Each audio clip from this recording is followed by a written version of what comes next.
उन्होंने उसे छोड़ना चाहा तो वह चिल्लाने लगा, मैं छोटा हूं, मुझे यहाँ के जंतु खा जाएंगे, मार डालेंगे, मैं मर जाऊंगा। तो राजा सत्यव्रत ने उसे वहां से ला करके अपने महलों में, अपने ही कक्ष में किसी सुरक्षा की जगह पर रखा। तो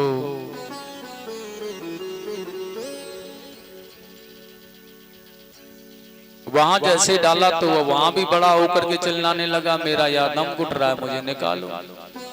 किसी सरोवर में डाला जाकर,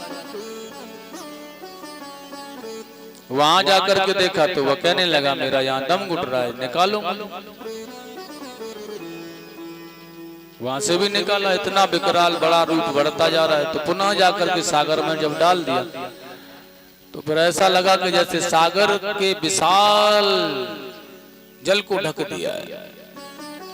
स्वामी सुखदेव जी ने कहा, आज हाथ जोड़ करके सत्यव्रत मनु जी महाराज ने प्रार्थना की कि आप कौन हैं, मुझे बताने का प्रयास करें।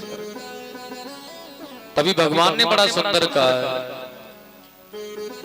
राजन ठीक आज से 7 दिन के बाद यह पृथ्वी जलमग्न हो जाएगी, प्रलय का कोई अंश आएगा और इसलिए उस प्रलय काल के अंश में संसार के समस्त तत्वों को शेष रखने के लिए, क्योंकि यह पृथ्वी जलमग्न होगी, मैंने तुम्हें नियुक्त किया है। आप अपनी योग शक्ति के द्वारा सारे जीवाणु तत्वों को, सप्तऋषियों को यहाँ बुला करके यहीं आना, तब तुम्हें यहाँ एक नवका मिलेगी, उसमें बैठ जाना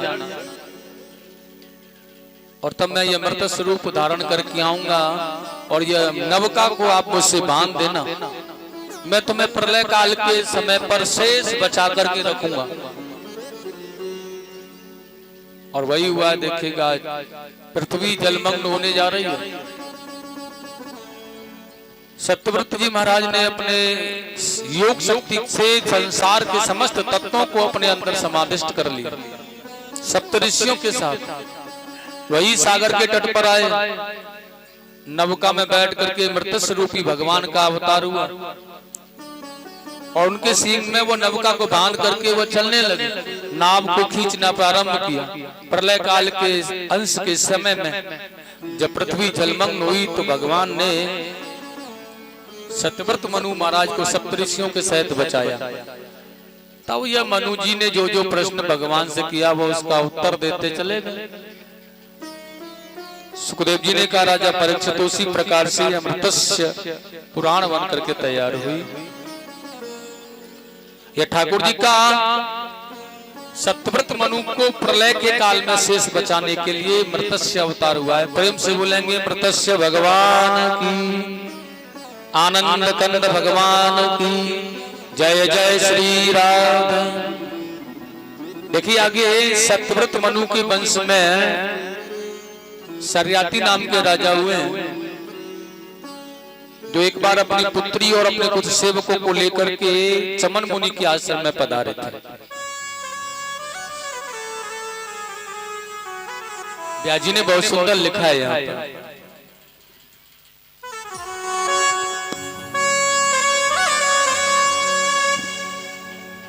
सुकन्या नाम तस्यासीत कन्या कमल लोचना, श्री कृष्ण गोविंद हरे मुरारी,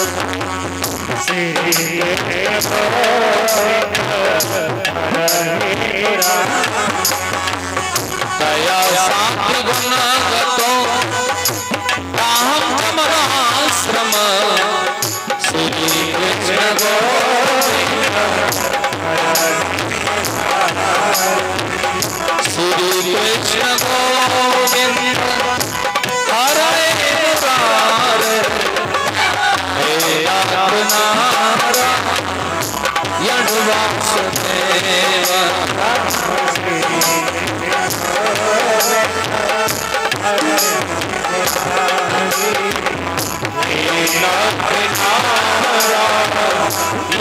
वासुदेवा हे नाथ नारायण वासुदेवा। सुकन्या नाम तस्यासीत कन्या कमल लोचना तस्या सात्वं वन गतो ग्राहम चमन आश्रम। चमन मुनि के आश्रम में पधारे तो देखेगा वहां चमन मुनि के न मिलने पर सरियाती ने विचार किया कि मुनिवर के आने तक इंतजार करेंगे और यहीं शिविर लगा दो। और देखिए सबने वहां शिविर लगा दिया, वहीं रहने का प्रबंध कर लिया, वहीं बड़े आराम से रहना प्रारंभ किया। लेकिन वह चमन मुनि कहीं आश्रम से बाहर नहीं गए थे, वह समाधि में बैठे थे, भजन कर रहे थे। लेकिन अपनी सखियों के साथ में वही सुकन्या जो राजा सरियाती की पुत्री है, यह खेल ही खेल में लाड़ दुलार में बेचारी घूम रही है जंगल में वही आश्रम में। तो उसने जाकर के देखा उस आश्रम में वह चमन मुनि की जो समाधि थी वह सारे शरीर पर मिट्टी का जैसा पुतला बन गया है, दीमक चढ़ गई है, आत्मा परमात्मा में लगी है। और देखिए वह दीमक का बीमी का बना पुतला सा देखा, उसमें दो मोती थे, कांटे लेकर के चुभो दिए उसमें। और जैसे उनमें कांटे चुभे तो उसके अंदर से रक्त की धार निकली। सुखदेव जी ने कहा बेचारी सुकन्या उस रक्त की धार को देख करके भयभीत होकर के अपने शिविर में अपने कक्ष में आ गए। लेकिन परिणाम क्या हुआ? सारे के सारे सेवकों को परेशानियां होने लगी, सारे के सारे सेवक बीमार पड़ गए, मलमूत्र बंद हो गए, पेट में दर्द होने लगा, बीमारियां बढ़ने लगी, परेशानियां बढ़ने लगी। राजा सरियाती के मन में विचार आया, जिस महाराज चमन के आश्रम में आने पर बीमारियां नष्ट हो जाती हैं, उनके आश्रम पर आने पर बीमार हो जाना यह तो अवश्य ही अपराध का कारण है। भाई जहां पर आने पर रोगी जो होता है वो निरोगी बन करके जाता है, लेकिन जो निरोगी है वो रोगी बन गया, ऐसा उल्टा कैसे हो सकता है? मुनि चमन ने कहा है भैया सेवकों से जो भी अपराधी है वो बाहर निकल के आ जाओ। और सुनो, अगर अपराधी बाहर नहीं आया ना तो मैं तुम सबके प्राण ले लूंगा, सबको मार डालूंगा। लेकिन अपराध किसी सेवक ने नहीं किया है। उन्होंने कहा महाराज आप हमें मार डालें, मृत्यु दंड दें, लेकिन अपराधी हम नहीं है। अच्छा एक बात और होती है, अपराधी कोई अपना हो सकता है, यह विचार नहीं किया जाता, यह भावना मन में नहीं आती है। और सारे सेवकों को खड़ा कर लिया, तुम ऐसे नहीं बताओगे मैं तुम सबको बारी बारी से तुम्हारी गर्दन काट दूंगा, मार डालूंगा। तलवार लेकर के जैसे मारने का प्रयास किया, वही सुकन्या निकल के आ गई, पिताजी आप जिन्हें निरपराध मत मारो। इन्होंने कोई कष्ट नहीं, कोई इन्होंने अपराध नहीं किया। सरियाती ने कहा तो फिर तुमने कोई अपराध किया है? हाँ, क्या अपराध किया है बताया जाकर के वहां। और देखिए जब देखा है वही मुनि चमन के नेत्रों को फोड़ डाला। अब राजा को बड़ा भय लग रहा है, यह महामुनि चमन ऐसा न हो कि हमारे राज्य को नष्ट कर दे। ऋषियों का श्राप तो सब कुछ कर सकता है, और वैसे भी ये बेचारे किसके सारे जीवन यापन करेंगे। इसलिए आज अपनी पुत्री से कहा तुमने अपराध किया है और तुम्हें इस अपराध का दंड तो मिलना चाहिए।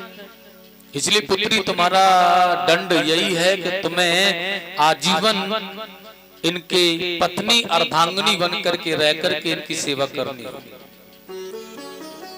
सुकन्या ने बड़े खुशी से उसे सहन कर लिया, पिता की आज्ञा है और जैसा आदेश पिताजी का हुआ है वही मैं पूर्ण करूं।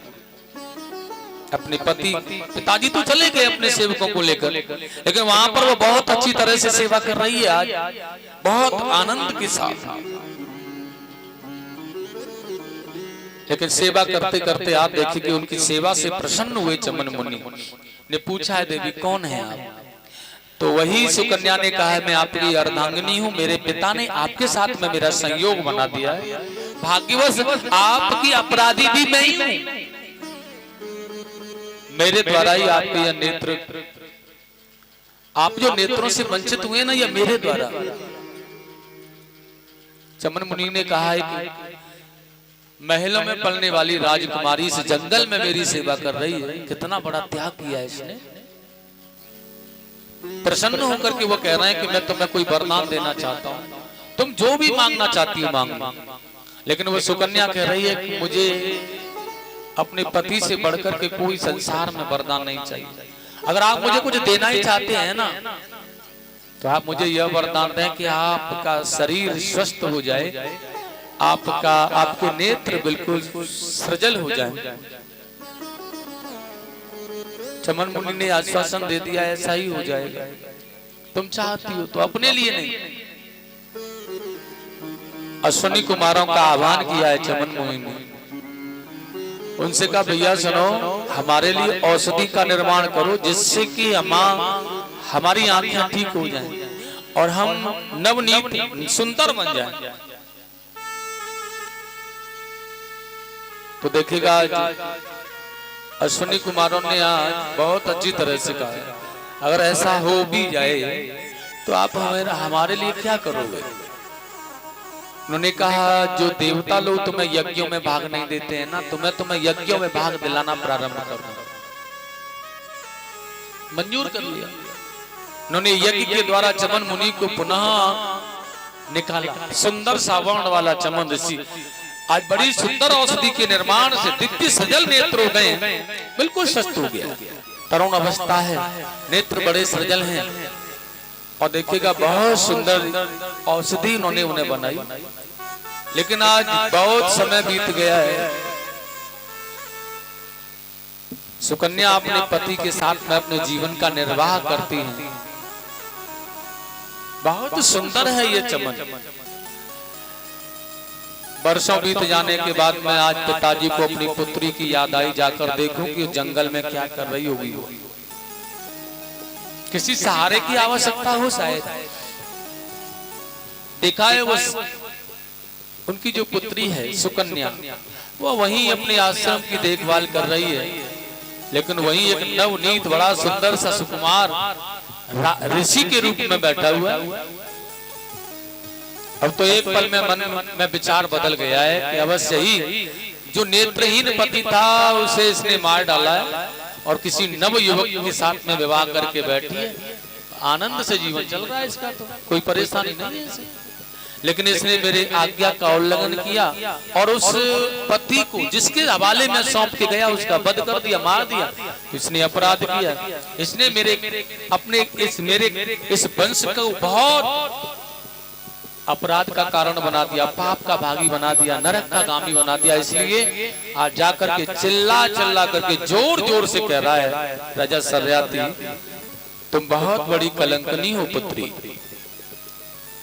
बहुत बड़ी निर्लज्ज हो तुम। मैं नहीं चाहता था, मैं नहीं जानता था कि तुम इतना बड़ा अपराध करोगी। लेकिन एक पत्नी को कोई आकर के यूं ही बुरा भला सुनाने लगे तो पति का भी कुछ धर्म होता है। चमन मुनि ने कहा कौन है आप, और मेरी पत्नी से इस तरह का वार्ता करने का आपको तो अधिकार नहीं है, कौन है आप बताओ मुझे। राजा सर्याती ने कहा मुनिवर, ये जो पुत्री है ना, आपकी जो पत्नी बनी बैठी है ना, मैंने इसे किसी नेत्रहीन बूढ़ा शरीर अस्वस्थ शरीर ऐसे चमन के हाथों में थामा था इसका हाथ, लेकिन इसने उन्हें मार डाला और तुम्हारे साथ विवाह कर लिया। यह गलत है, क्योंकि अपने पति का साथ नहीं निभाया तो तुम्हारा साथ क्या निभाएगा। मुनि चमन को हंसी आ गई। राजन, ये विचार में नहीं आ रहा था कि आप भी इनके पिता होकर के भी ऐसी बातें सोच सकते हैं। अगर सुकन्या को मैं स्वीकार न होता तो वह उस पल भी स्वीकार न करती जिस पल आप घने जंगल में बेसहारा एक अंधे व्यक्ति के साथ में इनका हाथ थाम करके चले गए। अगर स्वीकार न होता तो उस पर भी ये मना कर देते, चाहे जो भी हो, लेकिन तुम्हारी पुत्री की भक्ति, दृढ़ता और विश्वास के कारण ही मैं वही चमन आज इतने सौंदर्यमय वर्ण में हूं।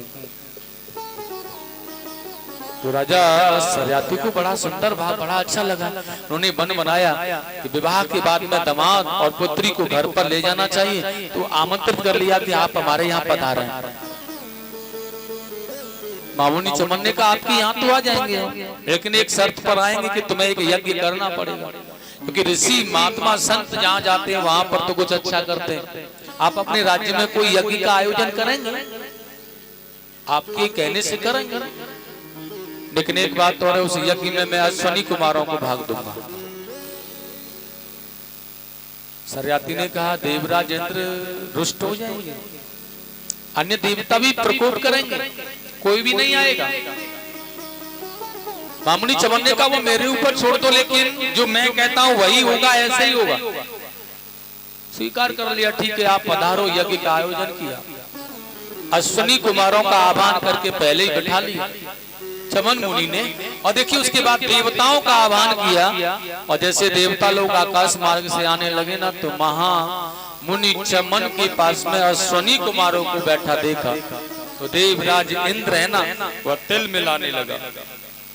बताओ तुम्हारा साहस कैसे हुआ यहाँ आने का? भाई तुम्हारा तो अधिकार ही नहीं यज्ञ में भाग लेने का, तुम यहाँ आए क्यों? किसने बुलाया?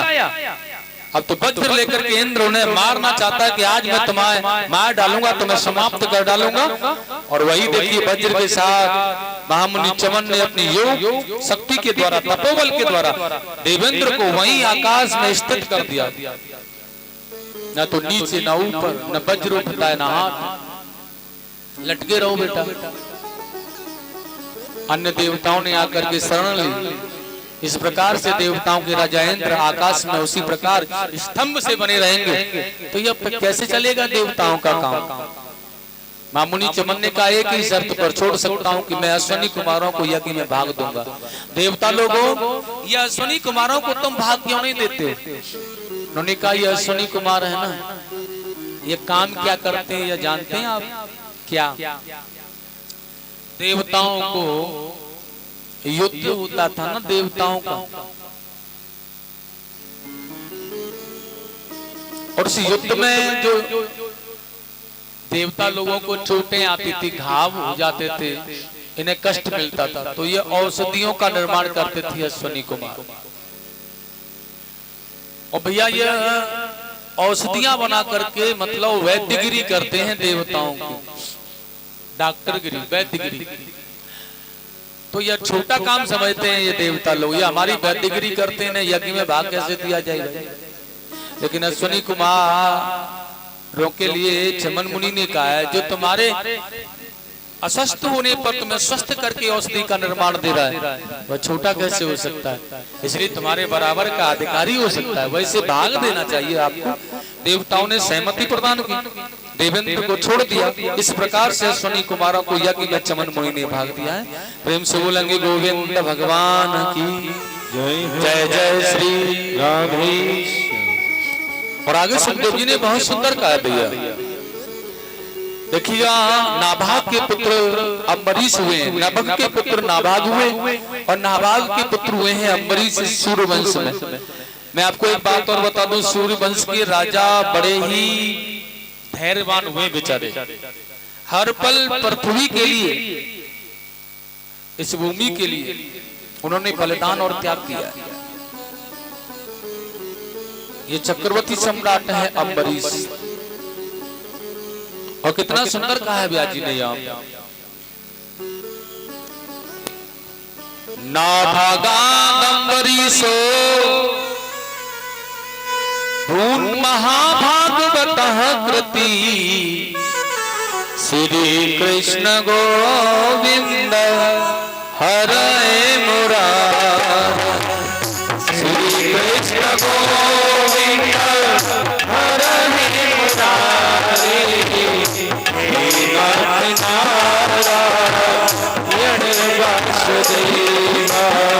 नाश्य प्रसदं ब्रह्म साओ यम प्रतिहत वांछित है श्री कृष्ण गोविंद हरे मुरारे श्री कृष्ण गोविंद हरे मुरारे गोविंद जय जय बोल गोपाल जय जय राधा रमण हरि गोविंद जय जय राधा रमण हरि गोविंद जय जय राधा रमण हरि गोविंद जय।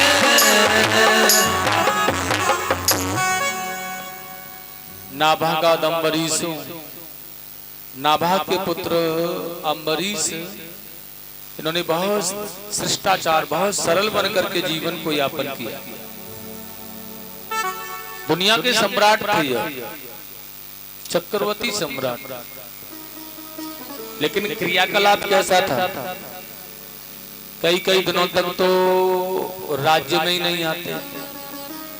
भागवत कथा जहाँ पर हो रही है ना, 7 ही दिन वहीं बैठ करके वहीं कथा सुन रहे हैं, वहीं रहने लगे। गांव में या नगर में आए ही नहीं, जहाँ यज्ञ हो रही है वहीं रह रहे हैं। जब तक यज्ञ की पूर्ण आहुति न हो जाए तब तक वहीं रहना। जहाँ सत्संग हो रहा है सबसे पहले जाना, बाद में आना। बहुत ही सुंदर भाव के साथ में इस प्रकार से यह सत्संगमय बने हुए पड़े हैं अम्बरीश। परीक्षित जी ने एक प्रश्न किया, गुरुदेव जमाना ऐसा है कि कोई थोड़ा सा धनी भी हो जाए ना, धनवान, तो लोग सोचते हैं यह पैसा कहां से आ रहा है। अनेक शत्रु हो जाते हैं उसके। और यह सम्राट है राजा अम्बरीश, तो सम्राट के तो बहुत से शत्रु होते होंगे। ये अपने राज्य को यूं ही छोड़ करके चले जाते हैं। तो यह बताओ, क्या इन्हें अपने शत्रुओं का भय नहीं होता? इनके राज्य की रक्षा के लिए कौन इनके राज्य की सुरक्षा करता है? सुखदेव जी ने मुस्कुरा करके कहा, राजा परीक्षित, अम्बरीश के राज्य की रक्षा जानते हो कौन करता है? कौन? भगवान विष्णु का सुदर्शन चक्र। और ध्यान रखना, जहां सुदर्शन रक्षा करने के लिए तत्पर हो वहां कोई शत्रु मरने नहीं आएगा। वहां तो सब नतमस्तक होते हैं, मरने के लिए नहीं आते। मरना नहीं है तो वहां जाएंगे। इसलिए निर्भय भजन में लगे रहते हैं, निर्भय होकर के। अम्बरीश महाराज एकादशी का व्रत किया करते थे। एकादशी बहुत पावन है।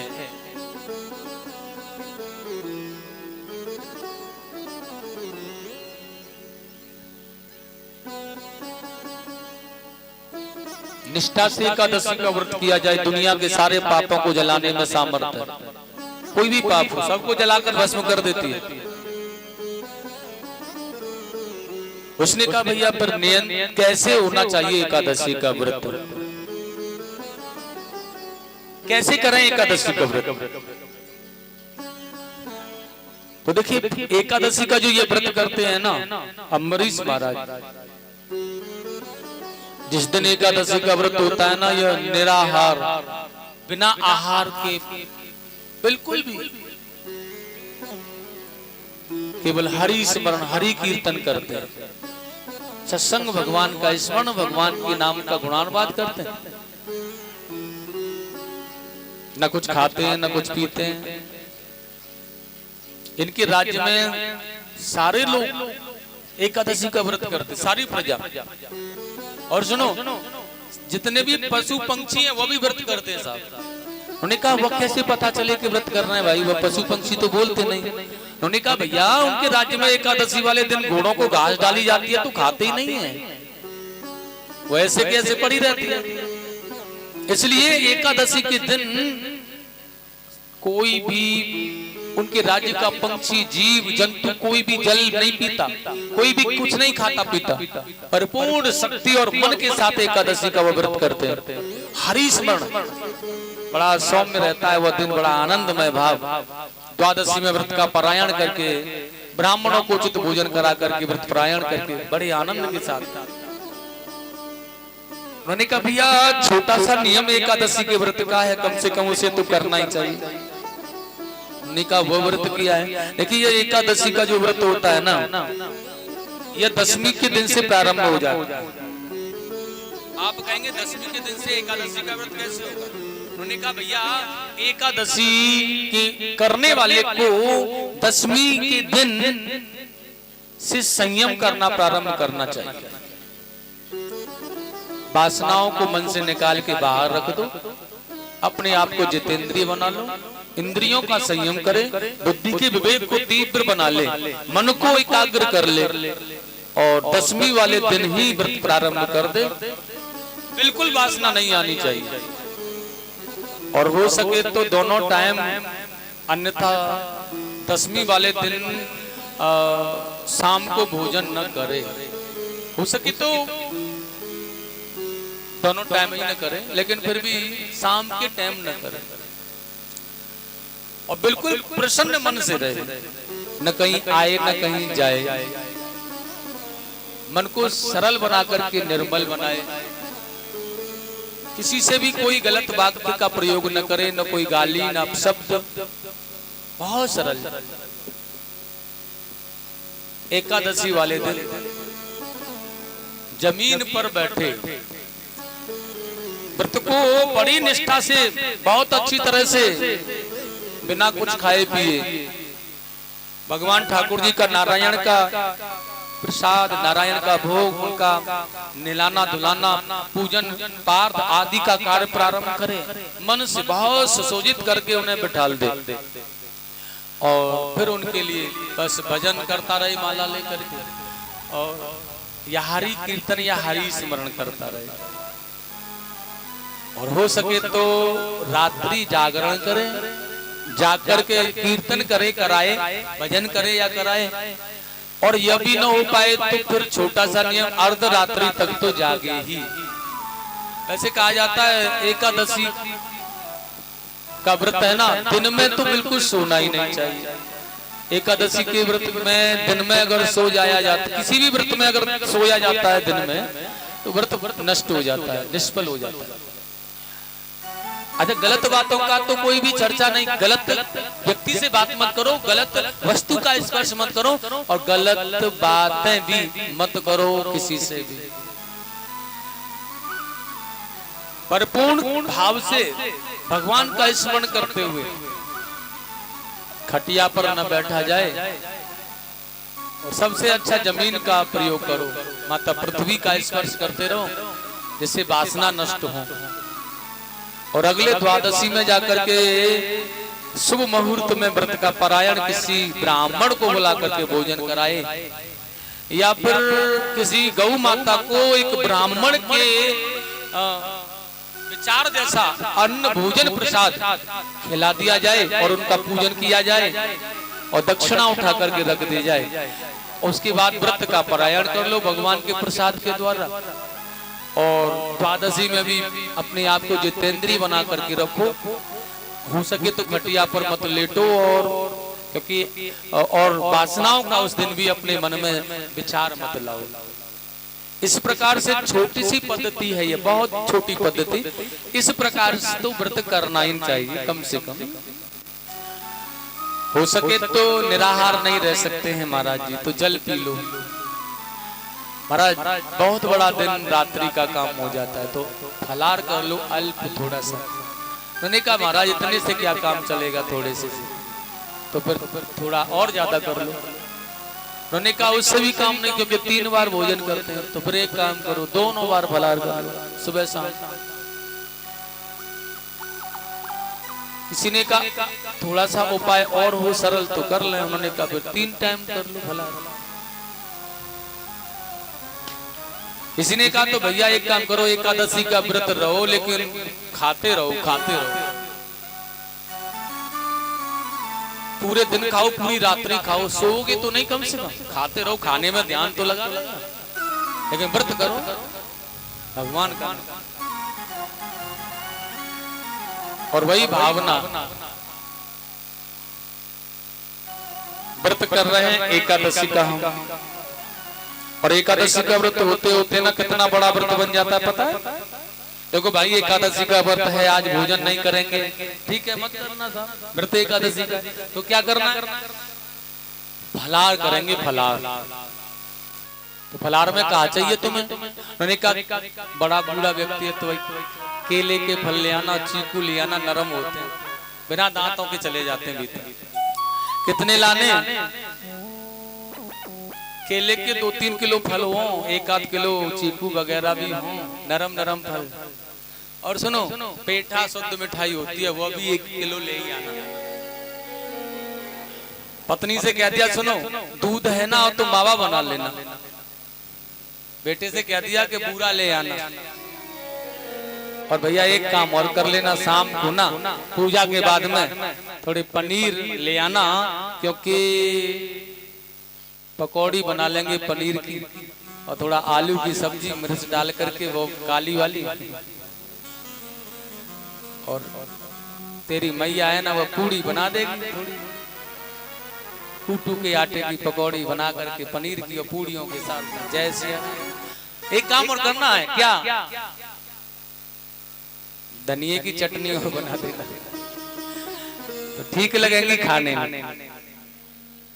क्या और सुनो भैया ऐसा व्रत तो रोज हो, पकौड़ी मिले पनीर की, फल मिले खाने अच्छे वाले, मेवा मिले घरों की शुद्ध खोए की, पेठे की मिठाई मिले, और 4-5-6 किलो व्यवस्था बन जाए रोज, तो फिर तो एकादशी का व्रत रोज ही किया जाए। क्या फर्क पड़ रहा है भाई, रोज तो का 3 रोटी उस टाइम खाता है, प्रातः 2 खाता है, शाम को 5 रोटियां। आजकल की रोटियां तो तुम जानते हो कितनी, 50-50 ग्राम की भी नहीं है, शायद है ना 100 ग्राम में 4 रोटियां चढ़ जाएंगी, हल्की हल्की फूंक से भी उड़ा दो। पहले माताएं बनाती थी चूल्हे पर ये मोटी मोटी रोटियां, खाने वाला भी स्वस्थ और बनाने वाला भी स्वस्थ। और सुनो वहां में घी और लग जाए करो ना, थोड़ा चम्मच से घी निकाला और ऐसे करके उसमें घुस दिया और भीतर कर दिया, रोटी बाहर से दिख रही है, और ऐसे करके गूंजा बना करके दे दिया मैया ने। बड़े प्रेम से खाओ, बड़ा आनंद आवे, हाथ की रोटी बना के। अब तो खाने वाला भी प्रसन्न रहता था, बनाने वाले को ज्यादा आनंद आता था, क्योंकि उसकी भी वर्जिश हो जाती थी ना। लेकिन आज के जमाने में कैसी रोटियां क्या है ये तुम जानते हो। इसलिए मन को संयम में रखो, मन को विकारों से निकाल करके बाहर करो। पावन एकादशी का व्रत होता है, उसे बड़ी सरल तरीके से निभा करके करो। और एकादशी का व्रत तो मैं कहता हूं भैया सनातनियों को, हर व्यक्ति को करना चाहिए। ऐसा कोई भी न होना चाहिए कि जो एकादशी का व्रत न करे। अब आप कहें महाराज जी एकादशी का जब व्रत करते हैं तो ऐसा कहते हैं कि भैया उनका जो पारायण होता है, उसका जो व्रत का पारायण करते हैं तो बहुत खर्चा लगता है। तो मैं तो कहता हूं जिस दिन एकादशी का व्रत है साथ ही साथ पारायण करते चलो। ब्राह्मण को एक रोज द्वादशी में प्रसाद बना दो, दक्षिणा दो, विदा कर दो, साथ ही साथ पारायण होता रहेगा। सामर्थ्य हो तो आगे फिर व्रत का पारायण कर देना, अनुष्ठान नहीं है तो मत करना, तुम्हारा तो रोज का रोज चल रहा है। इसलिए एकादशी का व्रत रहो रोज। एक बात और बता दूं मैं आपको, महीने में 2 दिन हमें भोजन नहीं करना चाहिए। माने हमें महीने में 2 दिन के लिए अपने शरीर रूपी मशीन को छुट्टी देनी चाहिए, क्योंकि जो मशीन चल रही है ना इसकी पुर्जों की सफाई हो जाए। आप फैक्ट्री लगा लें और इसमें मशीन लगा लें, ध्यान रखना है फैक्ट्री में लगी हुई मशीनों को चलाते रहें, चलाते रहें, चलाते रहें, चलाते रहें, क्या चल पाएंगे? उन्हें रेस्ट देना पड़ता है, उनकी सफाई करनी पड़ती है, ग्रीस करना पड़ता है।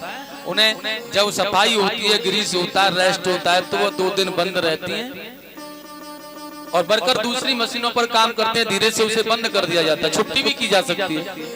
इसलिए शरीर रूपी जो मशीन चल रही है ना कितनी प्रतिक्रिया कर रही है, तो इसे भी रेस्ट की आवश्यकता है। महीने में 2 दिन रेस्ट देना चाहिए इसे। और भाग्यवश महीने में 2 ही एकादशियां होती हैं। देखो कितना अच्छा का फायदा है, शरीर को मिल रहा है रेस्ट और आपका हो रहा है व्रत। परमात्मा प्रसन्न हो रहे हैं और शरीर को रेस्ट मिल रहा है। कितनी सुंदर बात है। तो फिर करने में कहा जा रहा है, करना चाहिए सबको। इसलिए बड़े प्रेम से बोलेंगे गोविंद भगवान की। एकादशी का व्रत किया, पर पुण्य निभाया। 1 वर्ष का एक बार एकादशी के व्रत का संकल्प किया था, उसे पूर्ण किया। द्वादशी में परायण करने जा रहे थे, यमुना में स्नान करके आए और वही दुर्वासा ऋषि मिल गए, उन्हें निमंत्रण दे दिया। लेकिन यहाँ पर आए तो दुर्वासा ऋषि को आने में देर हो रही है। व्रत के परायण की घड़ी समय निकली जा रही है, द्वादशी तिथि समाप्त हो रही है। ब्राह्मणों ने कहा राजन आप व्रत का परायण करें। तो देखिएगा जल पी करके व्रत का परायण करने जा रहे थे राजा अम्बरीश, तो वहीं दुर्वासा ऋषि का आगमन हो गया। जैसे ही दुर्वासा ऋषि का आगमन हुआ ना, उन्होंने देखा व्रत का परायण मेरे आने से पहले ही हो रहा है। उसने कहा अरे ओ मूर्ख राजा, मैं तेरा वध कर डालूंगा। जटा को उखाड़ा, कृत्या को पैदा किया और यह कृत्या राजा अम्बरीश की तरफ जैसे ही भागी, वहीं देखिएगा सुदर्शन चक्र घूम करके आए और उसका वध कर दिया। और ये सुदर्शन चक्र है ना, आज दुर्वासा ऋषि के पीछे चलने लगा। बेचारे दुर्वासा ऋषि भागने लगे, ब्रह्मलोक में गए, कोई सहायता नहीं मिली। कैलाशपति भगवान शिव के पास में आए, कोई मदद नहीं मिली। और देखिए अम्बरीश वहीं खड़े हैं बेचारे कि अब क्या करूं, कैसे आए ये। लेकिन आज भगवान नारायण के पास बैकुंठ में आए हैं और आकर के चरणों में गिर पड़े, प्रभु मेरी रक्षा करो, आपका ये सुदर्शन मुझे मारना चाहता है। अभी भगवान ने पूछा ये सुदर्शन तो ऐसे किसी को नहीं मारता भाई, तो क्या अपराध किया आपने? देखा है भगवान ने कि अम्बरीश का अपराध उन्हें मारने का प्रयास किया है। तो भगवान विष्णु ने बड़ा सुंदर कहा है, लिखा है स्वामी सुखदेव जी ने यहाँ पर, अहम भक्त पराधीनो। देखो प्रभु मैं तो कुछ भी नहीं कर सकता हूँ, मेरे बस में कुछ नहीं है। मैं सदा से भक्तों के बस में होता हुआ आया हूँ। मेरे भक्त जैसे जैसे कहते मैं वैसे वैसे करता हूँ, जैसे जैसे कराते वैसे वैसे करता हूँ। भक्तों ने मोही नाना भांति नचाया। और कितना सुंदर कहा, अहम भक्त पराधीनो हयस्वं तंत्र एवं ध्वज श्री कृष्ण गोविंद हरे श्री कृष्ण गोविंद हरे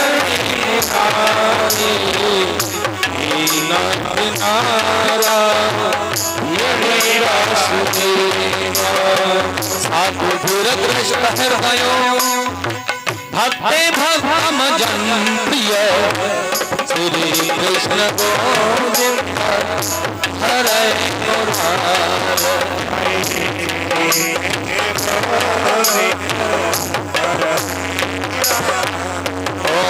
श्री कृष्ण गोविंद हरे मुरारे हे नाथ वासुदेव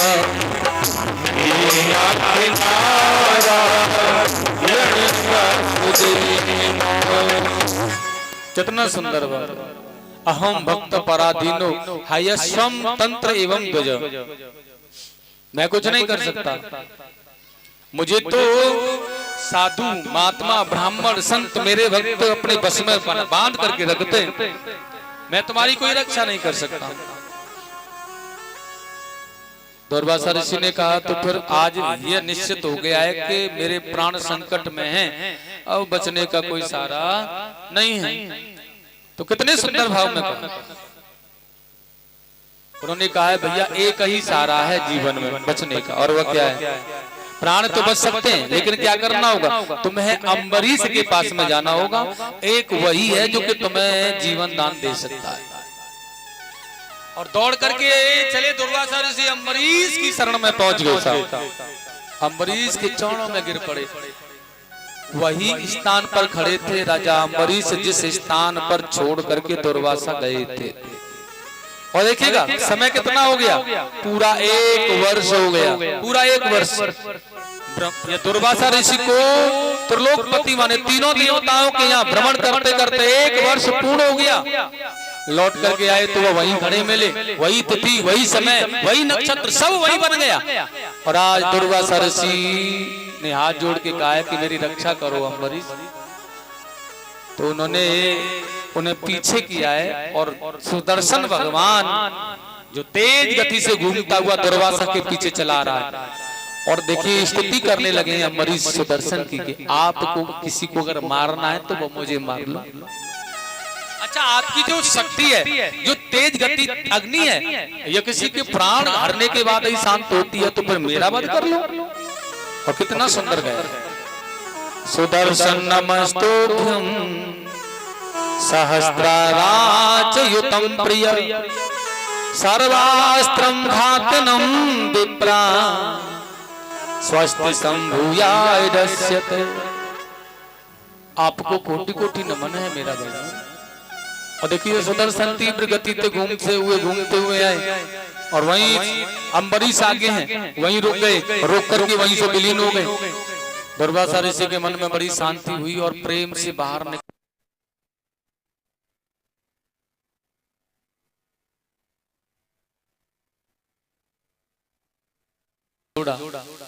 दुर्वासा की रक्षा की।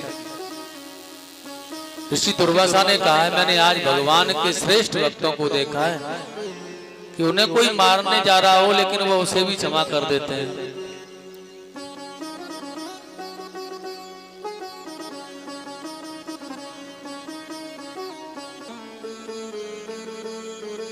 नारायण हर भक्त की प्रथम यही पहचान, आप अमानी हो रहे और अन्न देते हैं मान। उन्हें कोई मारे पीटे कोई बात नहीं, दूसरे को क्षमा कर देता, ऐसे होते हैं भगवान के भक्त। और ऐसा ही अम्बरीश ने किया और सदगति को पाकर के भगवान के धाम के लिए गए। प्रेम से बोलेंगे गोविंद भगवान की। इसी वंश में देखिए आगे युवनाश नाम के राजा हुए और उसके बाद में मानधाता नाम के राजा इस वंश में हुए।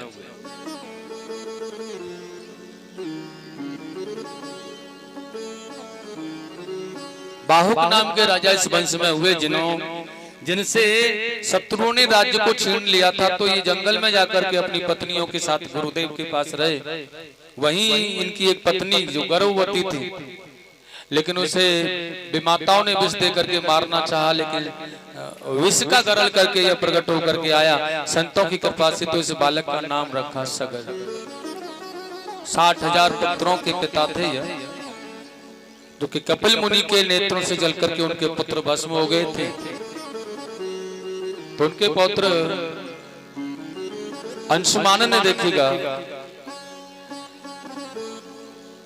जाकर के अपने पितामह के अश्व को पाया और अपने पूर्वजों के लिए वह अनुष्ठान पे माता गंगा को ला करके इन्हें तृप्त करो तो इन्हें मुक्ति मिल जाएगी। इसी वंश में दिलीप भागीरथ नाम के राजा भागीरथ ने माता गंगा को प्रसन्न करके और अपने पूर्वजों का कल्याण किया। आगे इसी वंश में देखिएगा अनेक प्रकार से अनेकों ना अनेक राजा धर्म की रक्षा करने वाले होते चले आए।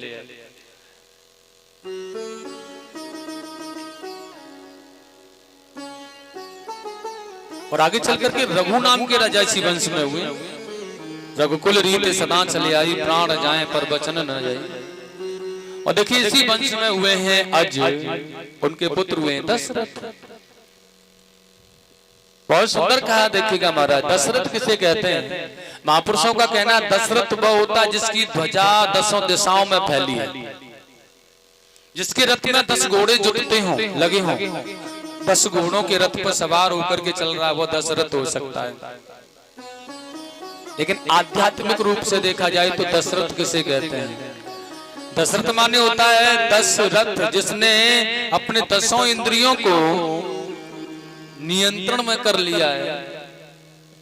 जीत लिया है, जितेंद्रिय हो गया है, वह दशरथ होता है। और बड़ा सुंदर कहा जा रहा है, दशरथ जी महाराज अयोध्या के सम्राट हैं, सरयू का किनारा है, बहुत सुंदर भाव है। लेकिन ये अपनी प्रजा के लिए बड़ा प्रिय राजा है।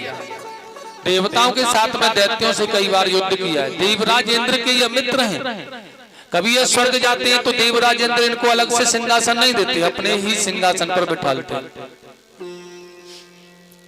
और देखिएगा एक दिन की बात है, मन में विचार है, एक बार भूपति मन माही भय गलान मोरे सुतना, भय गलान मोरे सुतना।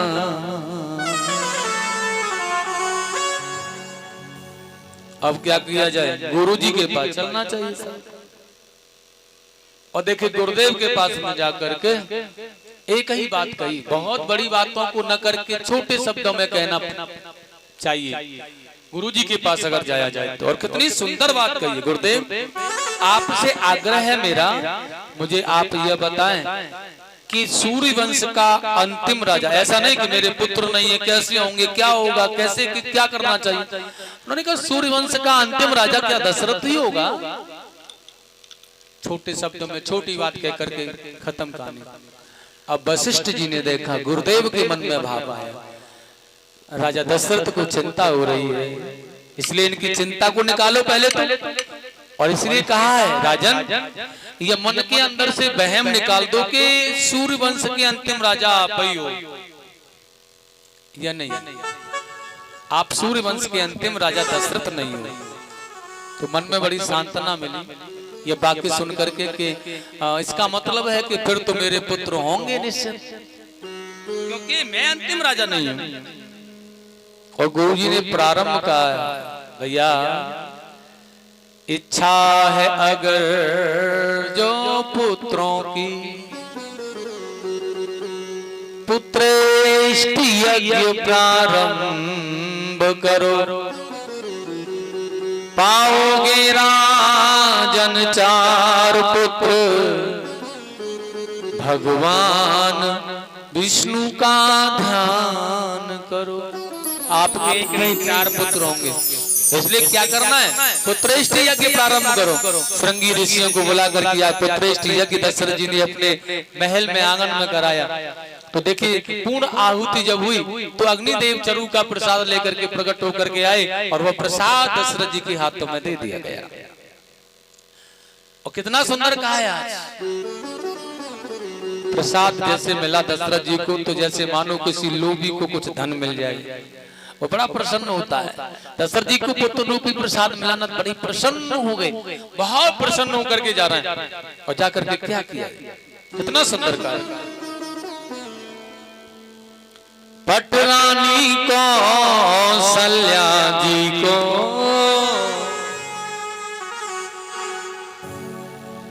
जाते ही आधा भाग दिया,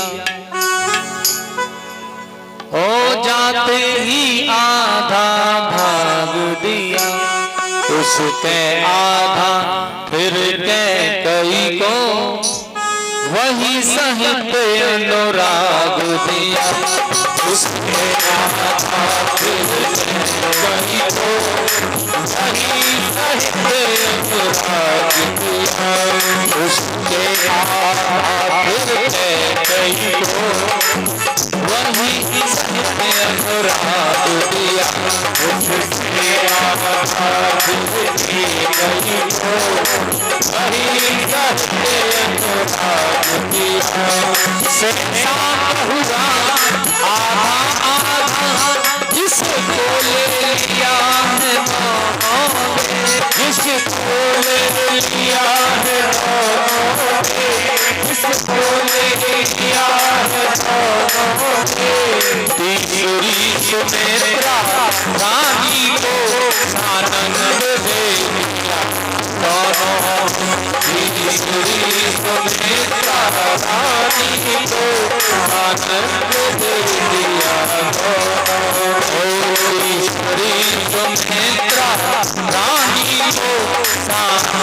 गए दिया।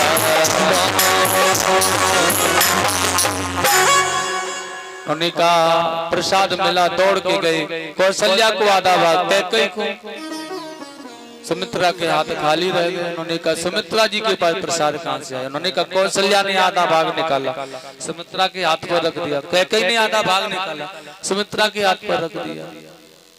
और देखिएगा आज वही बड़ा सुंदर भाव है कि आज अपने पुत्र रूपी प्रसाद फल को कोई बांट दे। दुनिया में ऐसा हुआ नहीं,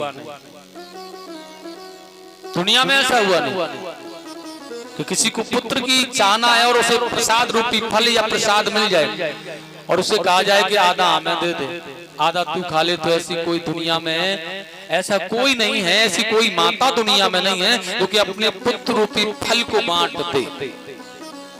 लेकिन मैं आपको ले चलूं अयोध्या में, चलो दिखाता हूं है कि नहीं। एक नहीं दो माता, कौशल्या ने अपने पुत्र रूपी फल को आधा भाग निकाला, सुमित्रा को दे दिया। हम पुत्रवती होंगी तो तीनों होंगी, बल्कि एक नहीं। कैकेयी ने अपना आधा अंश निकाला, सुमित्रा के दूसरे हाथ पर रख दिया। तो कोई नहीं कर सकता है, वह कौशल्या और कैकेयी ने किया।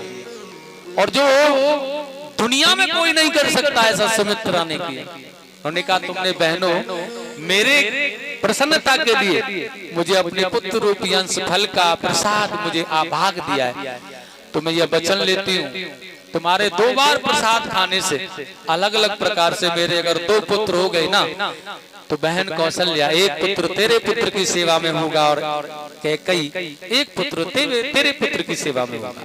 मैं अपने दोनों ही पुत्रों को तुम्हारे पुत्रों की सेवा में लगा दूंगा। और इतना बड़ा त्याग तो कोई कर सकती है कि कोई अपनी सौतों के पुत्रों को, अपने पुत्रों को अर्पण कर दे के सेवक बन करके रहो। ऐसा तो नहीं हो सकता।